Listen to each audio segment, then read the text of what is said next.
Hi babe, welcome. You know all this coily braiding hair that looks very nice when you make your braids with it on the tips is coily and nice. I've always had people ask me, can I use this to make ponytail? It looks so nice, and I have also wondered, will it come out this nicely after making a ponytail since the braids come out like this. I decided to try it with darling hair coily braid. Darling hair coily braid, just to see how it's going to come out. And at the end of this video, in the course of the video, you will see how it is making a ponytail with it, like challenges I came across. And at the end of the video, when I put it on, you're also going to see just how it's going to turn out, so that you can decide for yourself if you would want to use this coily braiding hair extension to make a ponytail, because it does look gorgeous. It looks really nice, like you will be tempted to want to make a ponytail hairstyle with it. So while making the ponytail hairstyle, I started off by adding the hair in little pieces. Now of course, you know this hair is very silky. Most of those coily braiding hair, they are like slippery, and one of the concerns you would have, of course, is after crocheting the hair on your ponytail wig, is it going to slide off? So to combat that, this is the way I was using the latch hook to add the braiding hair. This way, if you pull it from the left, it tightens up. If you pull it from the right, it tightens up. So there will be nothing like shedding or the hair slipping out using this way of crocheting the hair. You can see what I am doing. Once I pass the hair through the wig, when it's time to create a loop, I go back and grab only one strand 2 times. And if you look closely at it, it's almost as if I am making like cornrow, like a braid with the hair extension for like 2 steps. It's like 2 steps cornrow or 2 steps plait. So if you pull from the left, it doesn't slide off. If you pull from the right, it doesn't slide off. After a while, I decided to see if I can add the hair in bigger quantity at once, because I'm not about ventilating this whole hair.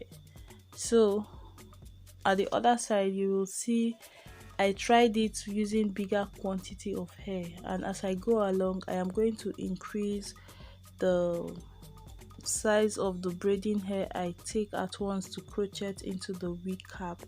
I can tell you right away, and of course you would expect that the ones that were smaller looked nicer, and when I put the wig on, I could feel like the bumps from the bigger one. These just things that I expected, but I wanted to see if I can get away with it.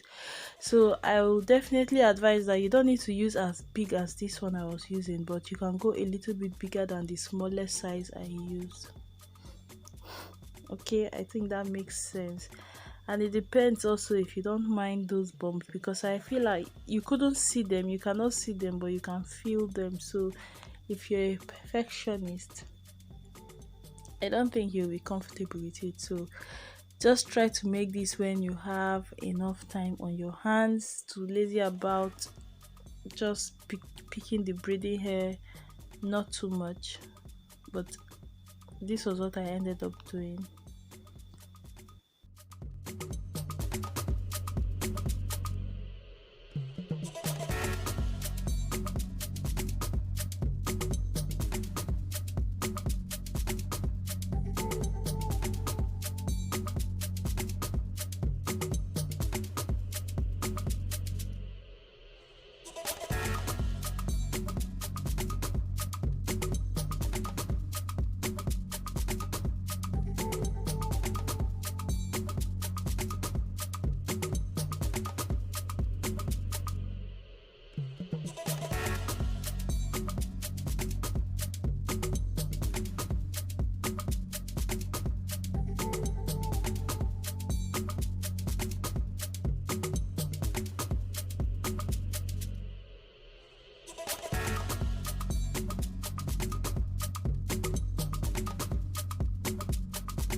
I ended up using about two-thirds of the quantity of the braiding hair to make the ponytail.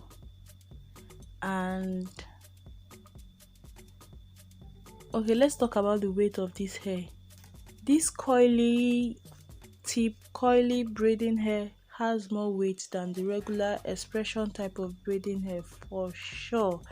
The hair has like more weight to it, so you keep that in mind. And even if you want to make box braids with this style, you just keep that in mind. It's kind of heavier than braiding hair. If there's something that bothers you, you can regulate the amount of hair you use. So at this point I was almost done. When I ran out of space and I still felt like I wanted the ponytail to be bigger, I went back and just started opening up spaces in the wig where I could still ventilate some of the where I could still crochet in some more braiding hair, and I continued until I was just satisfied. Then it was time to brush out the hair. Mm. Like something with this hair, like when you move the hair around, you will need to like at least run your hands through it. It's not human hair, even though they say it's like human hair blend and whatever. It's not like full human hair. Definitely not human hair. So see, forget the technique I used here and the ponytail hairstyle I ended up making. But I sewed on a wig comb onto the wig and then clipped it onto my hair. Something I found out that helped was having the hair in sections like this.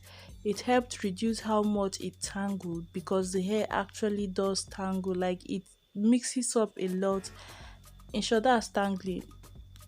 It doesn't feel like tangling, but that's tangling. So having it in bunches like that, in coily bunches, was what helped it not to be all over the place, and it reduced how much it tangles by up to 50%. So you would, if you want your ponytail to look like that, then that is what. See, I apologize for how I wrapped this hair.